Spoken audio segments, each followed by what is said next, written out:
She was fired. Just like that. No warning. No second chance. 6 minutes late. Ellie, that's all it took. The door slammed behind her. Ellie, Morgan, 30, barely holding her life together. No partner, no parents, and in just 30 days, no home. The town called her the Pie Girl. They smiled politely, but no one noticed when she disappeared behind her front door and cried into silence. That night, driving through sheets of rain on a back road outside Milford, she saw him, an old man, barefoot, drenched, clutching a rusted tin box like it was made of glass. She hit the brakes, rolled down the window, and said, "Are you okay?" He turned, and something in his face, something in his eyes struck her like lightning. What would you do if the person who left you came back and didn't remember you stay? Because what happens next changes everything. The old man didn't answer, just stood there hunched in the rain, water dripping from his nose, his chin, his fingers. He looked lost. Not just wrong turn lost, but years lost. Ellie unlocked the door. "Get in, you'll freeze." He hesitated, then climbed in slow like every bone had a memory it couldn't quite trust. The scent hit her first wet wool rust and something like old cedar. His clothes clung to him soaked and heavy. He held the tin box tightly on his lap, knuckles white. Didn't say a word, not even when she offered him a towel. Not even when they pulled into her driveway and he saw the little white house with peeling paint wind chimes made of spoons and a porch light she forgot to turn off. He just stared. At the house, at the porch, at the wind chimes. "Do you know this place?" she asked, her voice low, already fearing the answer. He didn't reply, but something in his silence screamed louder than words. Ellie took one step back. "No," she whispered, "this isn't happening." Ellie helped him inside. He moved slow, like the floorboards themselves might break beneath his feet. The heater groaned to life. She handed him a dry blanket. Still no name, no story. Just that box still clutched tight. She motioned to the couch. "You can rest here for tonight. Just until we figure something out." He didn't respond. Just sat down, his eyes wandering the living room like it was half-forgotten déjà vu. Family photos on the shelf. A cracked mug that said "World's Okayest Baker." A painting of a sunflower faded by time.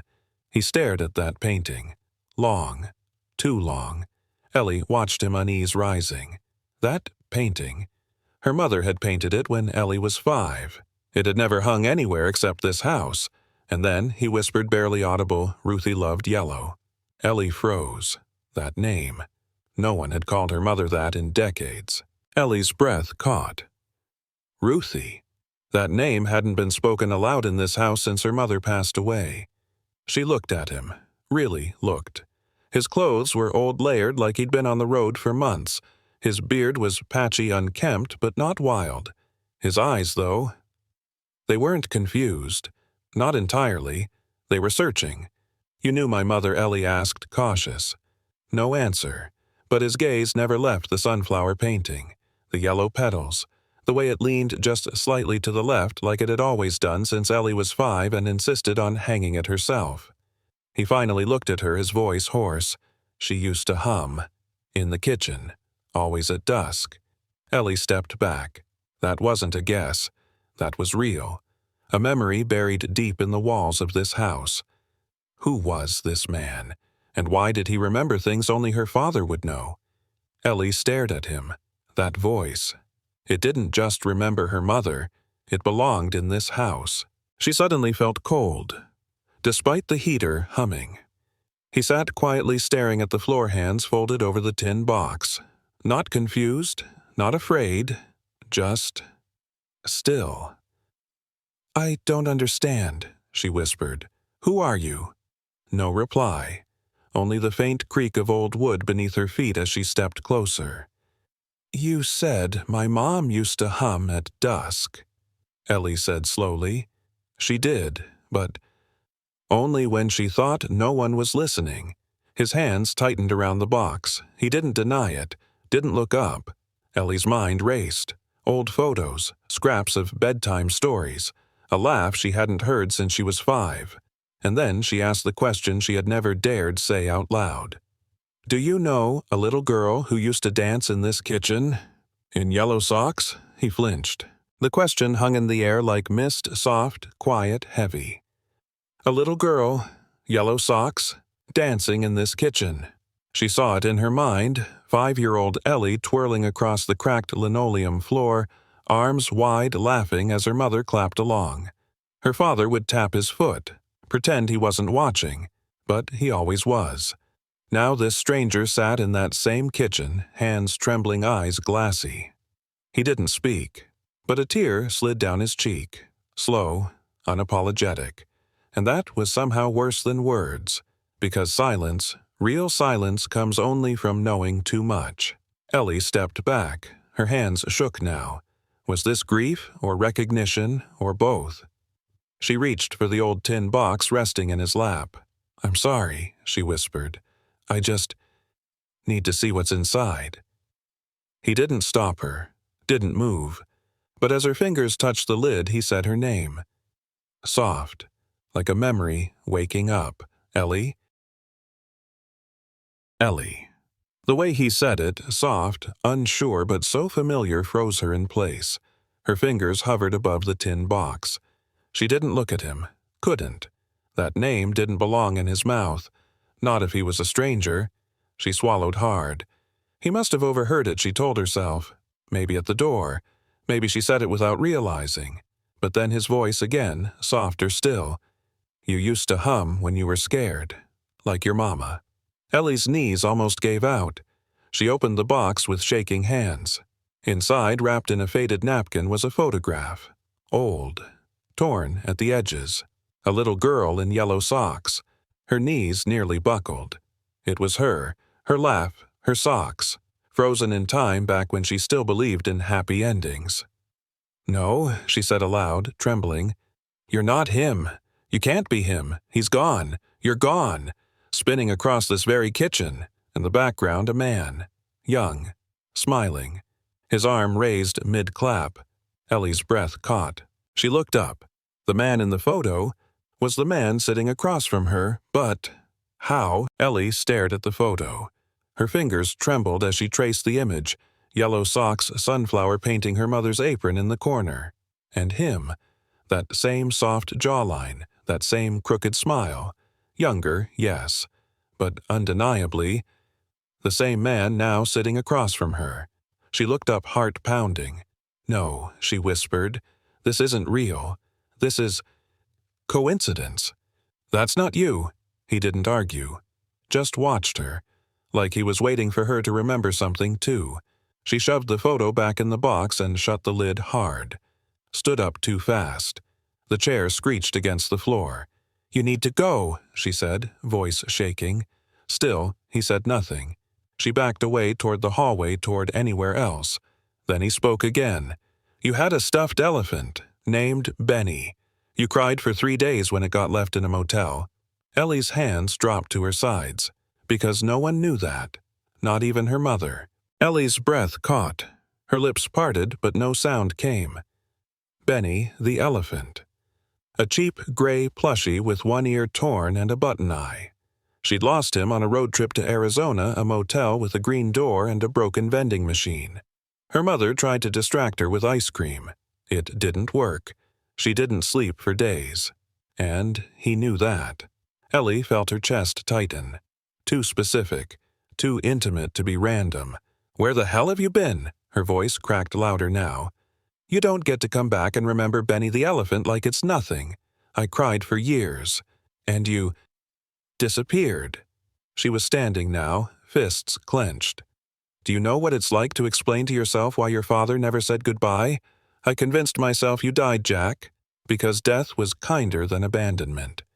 You remember that she asked, barely audible. He nodded slowly.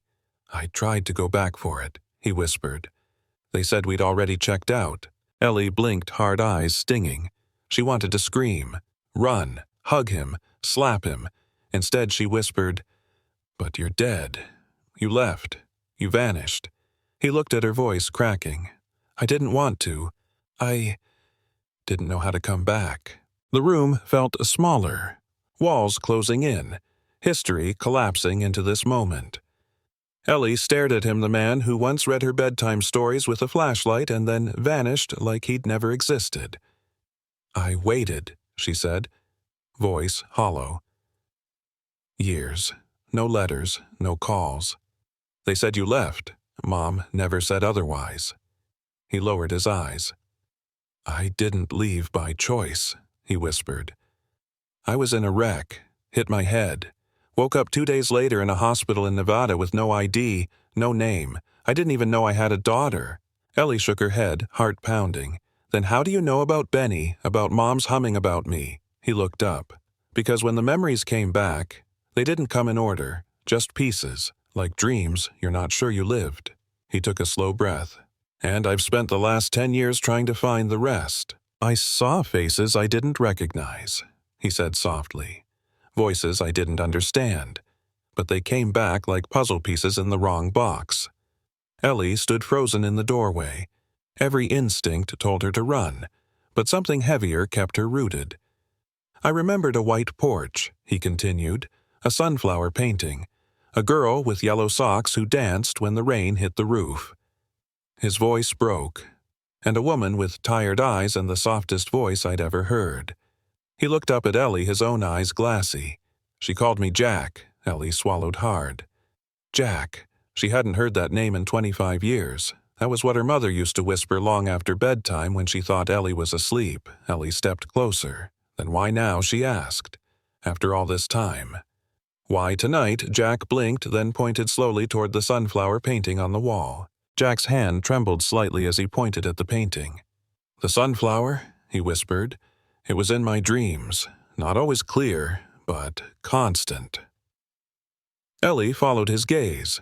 It hung just above the fireplace, faded, tilted slightly to the left. Her mother painted it on a quiet Sunday afternoon. No one else would recognize it, but Jack had. Somehow. "I saw it once," he said, voice low. "On a flyer. A bake sale. In the corner of the photo behind the cookies. That same sunflower." Ellie blinked. She remembered that flyer. She'd taped it to the library board 6 towns over. She hadn't thought twice. "I took the bus," he continued, then walked. "I didn't know what I'd find. Didn't know if you were even still here." He paused, eyes soft. "But when I saw the porch, the chimes made of spoons," his voice cracked. "I knew I was home." Ellie's jaw clenched. The word hit her harder than she expected. Home. He had the audacity to say it like it still belonged to him. She took a step back, shaking her head. "No," she said, voice sharper than she intended. "You don't get to say that. You don't get to come walking out of a storm 25 years too late and just call this place home." Jack looked down, silent. Ellie's voice cracked. "You weren't there when Mom got sick, when the foreclosure letters came, when I had to learn how to fix a leaking roof at 13. Her breath shook. "You can't just remember a painting and think it makes up for everything." Jack didn't defend himself, didn't argue, just nodded slowly. "I know," he said quietly. "I missed everything, and I can't ask you to forgive that." He looked up. "But can I stay? Just tonight?" The words echoed, not loud, but heavy. "Can I stay?" Ellie stared at him. This broken man with her father's eyes, her childhood folded into the lines on his face. She wanted to say no, wanted to hold on to her anger, her armor, her right to be furious. But something in his voice. It wasn't pleading. It wasn't entitled. It was tired. Like a man who had stopped asking the world for anything a long time ago. She crossed her arms, took a long breath. "Just one night," she said. "Blankets on the couch, bathrooms down the hall." Jack nodded, didn't smile. Just said, "Thank you," so softly it barely reached her ears. Ellie turned away, heading for her room. But before she shut the door, she glanced back and saw him still sitting there, hands in his lap, eyes fixed on the sunflower, like he was afraid it might disappear again. Morning came quietly. No thunder, no wind, just a soft light through linen curtains and the faint scent of coffee drifting down the hallway. Ellie sat at the kitchen table, hands wrapped around a chipped mug. Steam rose curling in the air like questions she wasn't ready to ask. She hadn't slept much. Too many memories pacing the floor of her mind. The tin box still sat on the counter unopened since last night. She hadn't dared to touch it again. The couch creaked. She looked up. Jack stood in the doorway, hair messy, eyes uncertain. He held the blanket like he wasn't sure what to do with it. I didn't want to assume, he said softly. Wasn't sure if... Coffee was still your thing. Ellie stared at him, then at the second mug he'd set beside the kettle. She didn't speak. But after a long pause, she poured him a cup. They sat across from each other, 2 mugs between them and 2.5 decades of silence. Jack sipped his coffee slowly, as if unsure he still remembered how it was meant to taste. Ellie didn't look at him. Not yet. She watched the steam, counted the chips on her mug, measured the pause between their breaths. So she finally said, voice low, "Where have you been?" All this time, Jack looked down at his hands. Everywhere, he said quietly, nowhere. VA hospitals, shelters, a few kind strangers, more locked doors than open ones. Ellie nodded once, still not meeting his eyes. She wasn't ready, not yet, but then he added carefully, "I used to dream about this table. Not exactly this one, but the shape of it. The sound of coffee being poured. A little girl humming under her breath." Ellie froze. Because she did that. Still did without realizing. Ellie blinked. Still as stone. She hadn't even realized she was humming a habit tucked so deep it had become unconscious. I didn't think anyone ever noticed that she said almost to herself. Jack offered a soft smile. "It used to come right after you spilled something. Every time. You'd hum like you could undo it if the tune was right." Ellie let out a quiet breath. And then something unexpected. A laugh. Small, surprised. Barely a sound, but real. "I did do that," she said, eyes down. "Still do." Jack smiled too, but it faded quickly. "I never forgot your rhythms," he said, "even when I didn't know who you were." The words landed heavy, but not sharp. Ellie looked up for the first time that morning, right at him. "You remember the rhythms," she said. "But do you remember why you left?" He hesitated. Jack didn't answer right away. His eyes drifted to the window where morning light painted cracks across the faded wallpaper. "I remember. Wanting to leave. Before the accident. That's what I never said out loud." Ellie's heart skipped. He continued slow, like every word cost something. "I didn't walk out. Not physically. But I'd already started fading months before the crash." He looked at her full of ache. "Your mom knew it. She never begged me to stay. Just looked tired when I didn't come home on time." Ellie gripped her mug tighter. Heat pressed into her palms, but she said nothing. Jack took a breath, voice cracking. "I told myself I was just overwhelmed. That I'd come back stronger. But maybe I wasn't strong at all. Maybe I left long before the road ever did it for me." "I was scared," he said. "Not of war, not of pain. I was scared of coming home someday and not knowing how to be the man you remembered." Ellie looked away. "The man I remembered. He made promises. He tucked me in. He said he'd always come back. And then he became the silence I grew up inside." Silence settled. Then Ellie whispered, "She waited for you. Until the very end." Jack closed his eyes. Her words cut deeper than shouting ever could. Ellie's voice softened, but it didn't shake. "She never told me you died.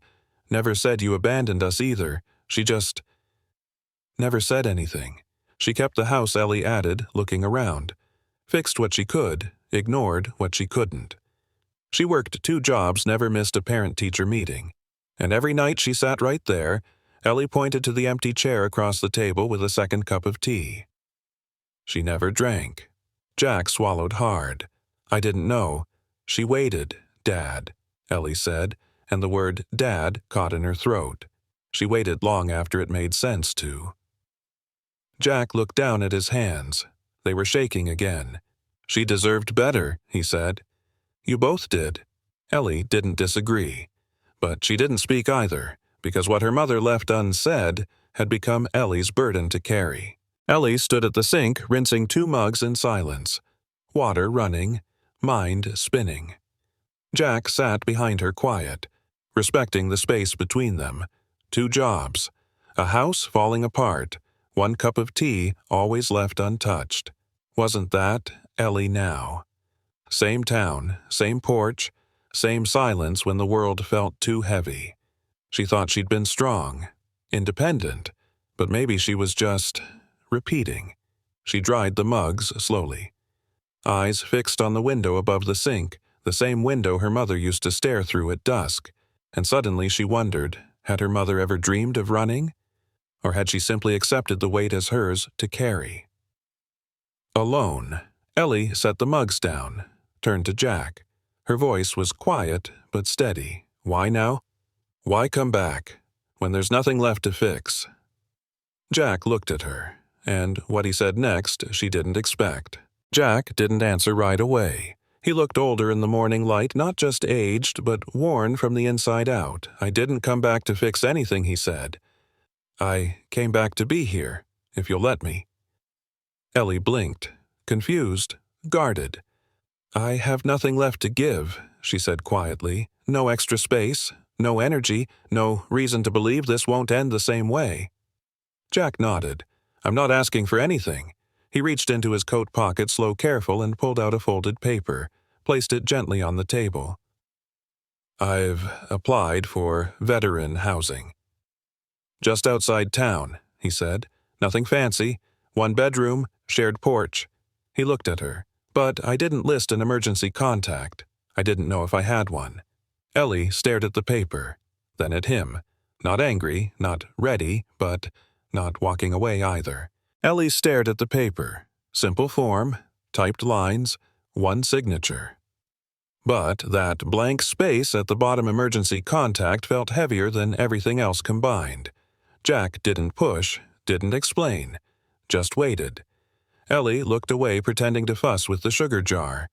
You don't owe me this, she muttered. Not out of guilt. I know, Jack replied. Soft, solid, not desperate, just honest.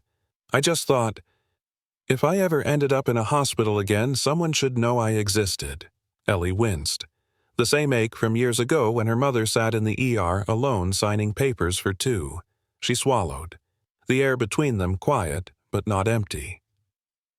After a moment, she reached across the table, picked up a pen, and wrote her number.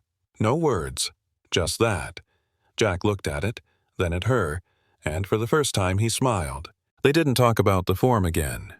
Didn't mention the number Ellie had written or the look Jack gave her when she did. Instead, they folded laundry. Badly. Jack tried to help but mismatched the socks and couldn't figure out how to fold a fitted sheet. Ellie watched him struggle, then silently handed him a YouTube tutorial. It was the first time they both laughed. Really laughed. Short, awkward, but real. The sun fell through the window at just the right angle, casting soft gold on chipped tile and secondhand furniture. For a moment, the kitchen didn't feel like a place full of ghosts. It just felt like a home. Jack reached for the kettle. Still drink tea in the afternoons, he asked. Ellie nodded, then paused. But only with someone who stays till the water boils. Jack smiled. I've got time. The kettle whistled low and long. Jack poured carefully, like the act itself was sacred. Ellie slid a mug across the table. Neither of them reached for sugar. Just quiet sips. Steam. And something soft settling between them. Do you remember the last time you saw me? Her voice was calm, but her fingers gripped the handle a little too tight. Jack didn't answer right away. He looked into his cup as if the memory might surface from the tea leaves. I remember the door, he finally said. You were wearing a red sweater, hair in 2 braids. You waved like it wasn't goodbye. Ellie looked down. It wasn't. To me, it wasn't. Jack's jaw tensed. He didn't apologize. Didn't make promises. He just said, there's something I've carried with me all these years. It's not in the box. But I think it belongs to you. Jack set his mug down. Hands folded. Voice low.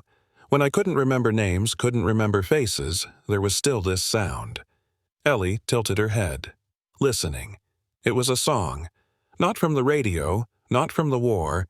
Just 5 notes. Over and over. Soft. Like breathing with melody. He hummed it, quiet, wavering, and Ellie froze.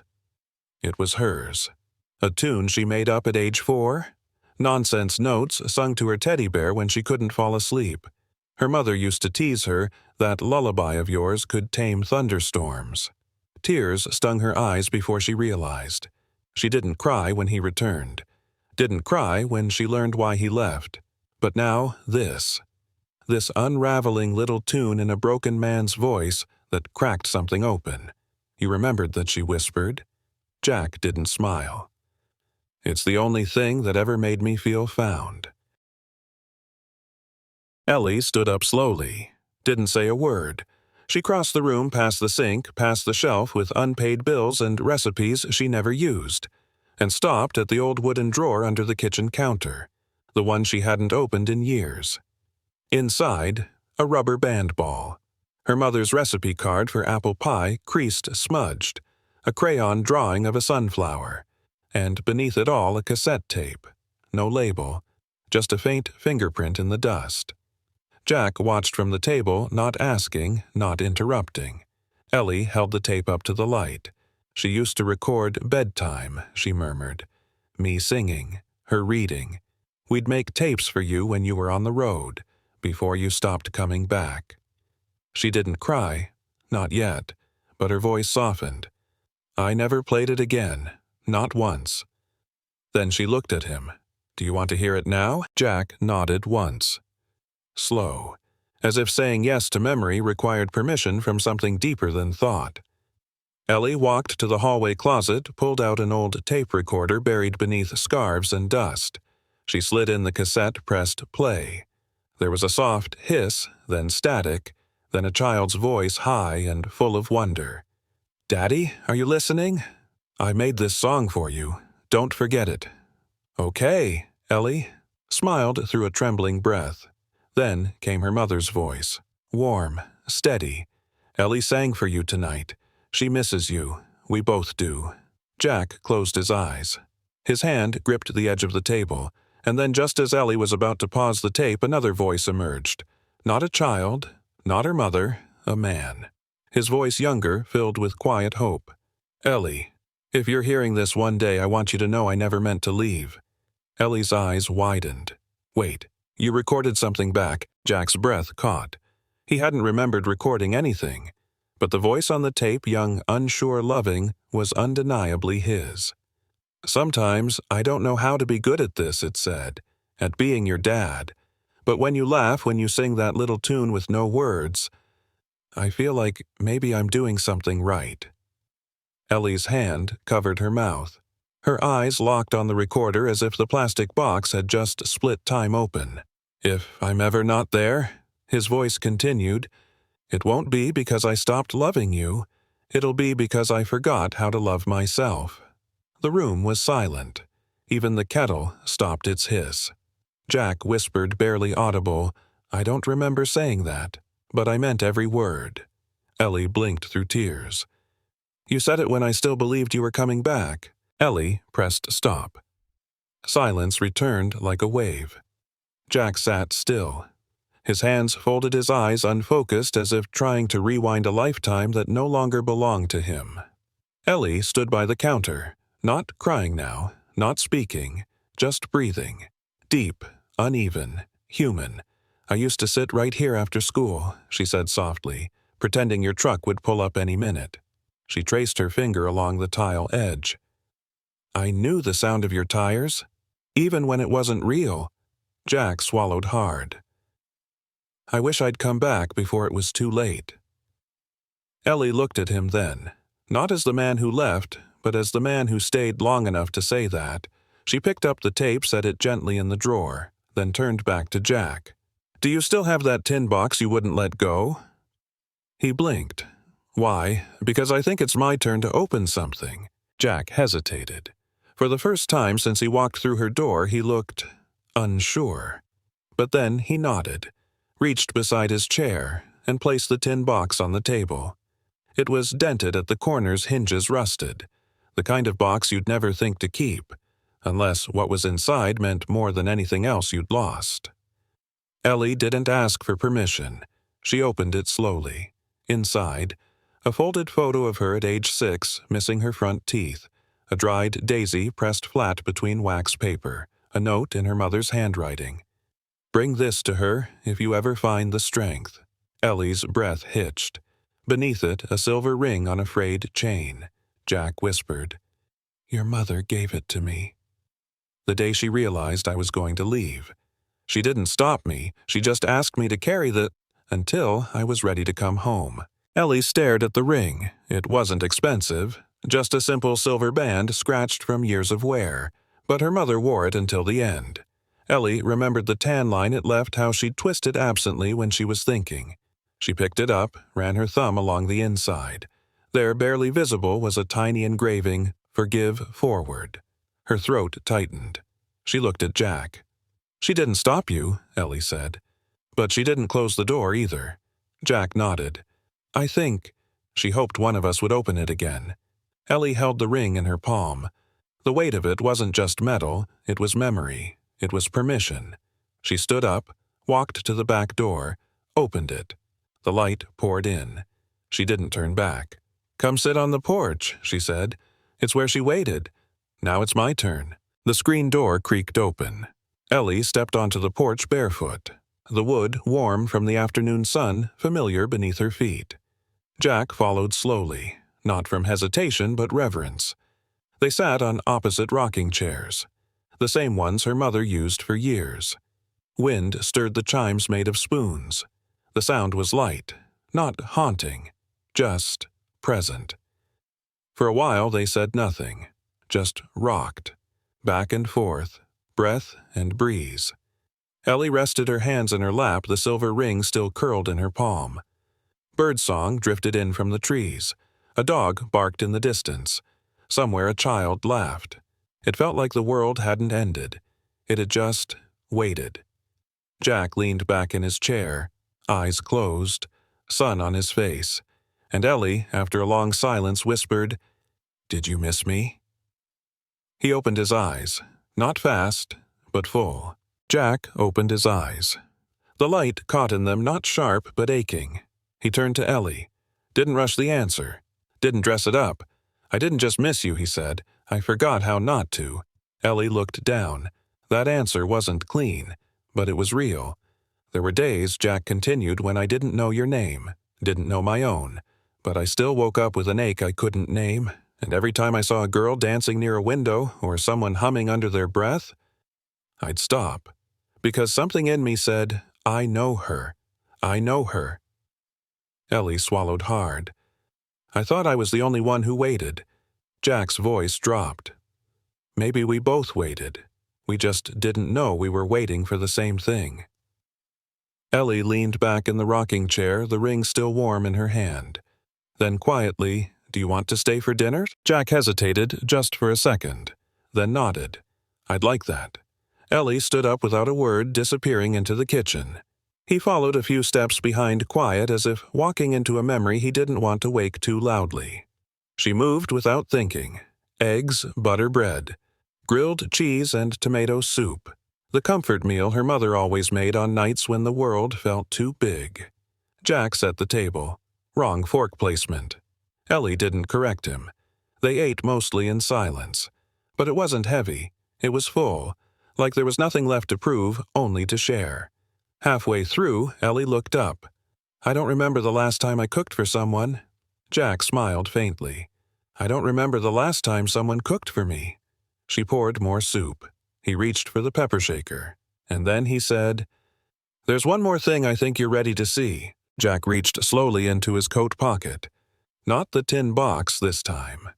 Something smaller, softer. He pulled out a piece of faded blue fabric wrapped carefully around something round. Unfolding it, he revealed a toy compass, plastic, scratched. Its red needle still twitching uncertainly. Ellie stared at it. She hadn't seen that thing since she was 7. "You gave it to me when we got lost in the corn maze," she whispered. "Said it would always help me find my way back to you." Jack nodded. "You dropped it in the car seat that night. I kept it in my jacket, every day since." His voice caught. "I didn't know where I was going most of the time, Ellie, but This reminded me that someone once believed I knew how to come home. He slid it across the table. Maybe now. It's yours again. Ellie stared at the compass. The red needle twitched uncertain, but not lost. She picked it up, held it in her palm, lighter than she remembered. Or maybe her hands had just grown stronger. I used to think this was magic, she whispered. Like no matter where I went, it would always bring me back to you. Jack's eyes glistened. I always hoped it would. Ellie looked at him, not the man he had been, not the man who vanished, but the one who showed up now tired, changed, but trying. She slipped the compass into her pocket, then stood. Come on, she said. Jack blinked.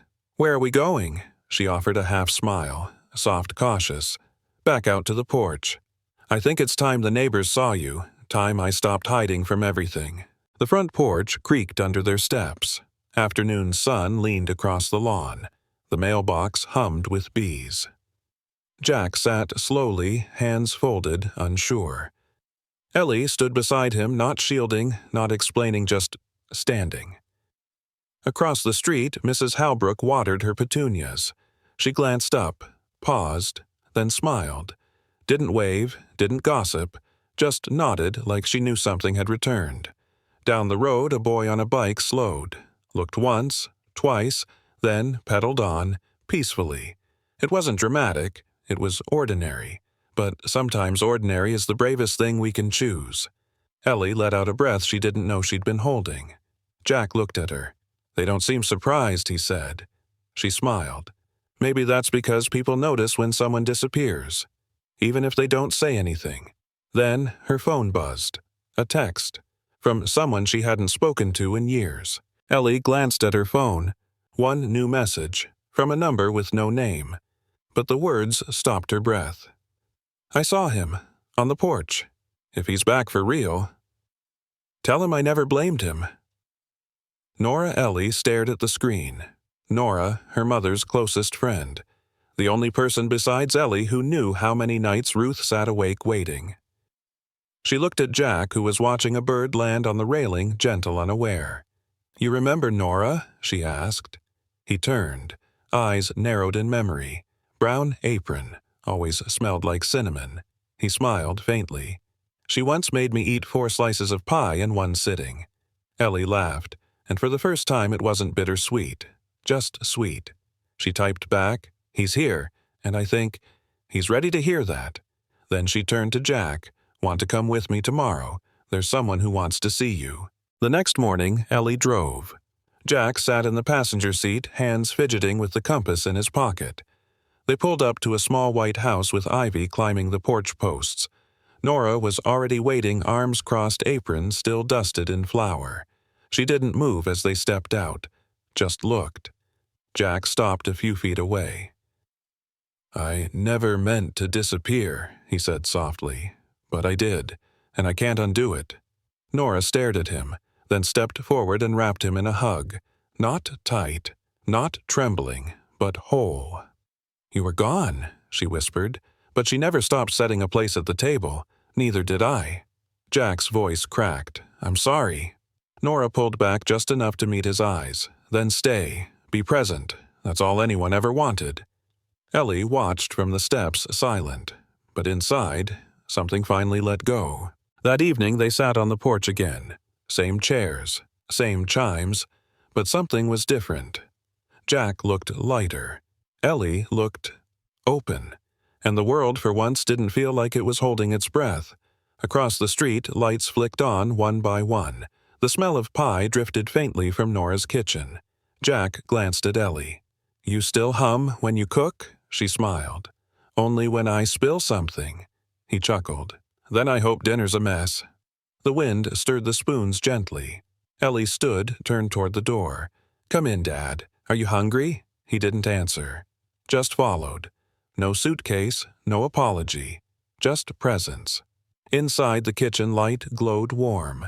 The table was set for 2, and on the counter between the compass and the ring sat a folded napkin with 5 notes drawn like a melody line. The lullaby had no words. It didn't need them anymore.